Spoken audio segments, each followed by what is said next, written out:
hey y'all, just a heads up, there's a content warning for this video. This video broaches the topic of suicide, trauma, and PTSD, so if you're not in the right mental space to handle these topics today, you might want to skip this video for now. You can always come back to it later when you are ready, okay? Okay. Biological Riley presents Smile, a quick review. Smile is a movie lacking in subtlety. In fact, this Parker Finn-directed horror film is as narratively and thematically clear-cut as clear-cut gets, like learning that a shitty neighbor is trying to hide the fact that they are a Nazi even though their name is Maxwell von Panzerschreck. Like they're obviously not fooling anyone here. And Smile's narrative and thematic messaging is similarly blunt and obvious. The movie is about a trauma monster who torments people with PTSD for roughly a week, all before eventually killing its victims in gruesome fashion. Yes, kind of like Vecna from Stranger Things 4, but unlike Vecna, this monster firstly wears fucking pants, and secondly is kind of like a virus. See, when murdering someone, Smile's monster takes over the victim's body, stares at the next victim, shows off a creepy smile, forces the victim to commit suicide, and then mentally stalks the next victim for a time period ranging from a few days all the way up to a week, all before repeating the same process again. And through the monster's modus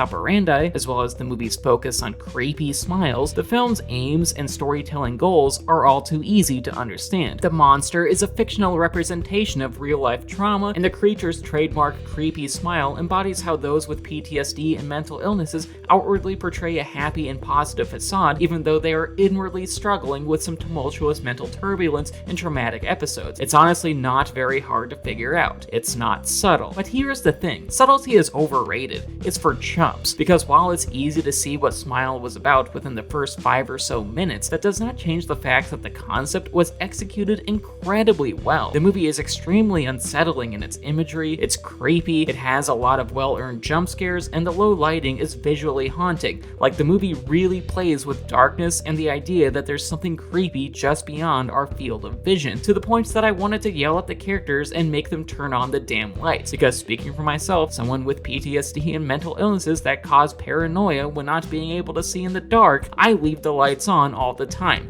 even when I'm asleep, because I'm an adult and I can do that. And with that, Smile executes on its concept really damn well. Sure, its thematic depth is easy to understand from the get-go, and it wears its meanings on its face. It's creepy as fuck face. But this doesn't change the fact that Smile is a terrific horror movie and one that fully commits to the story that it's telling. And due to this, it is an unnerving experience and one that I easily recommend, because despite the simplicity of the concept, this is a technically sound and executed horror film. Smile is overall a high-quality piece of cinematic craftsmanship.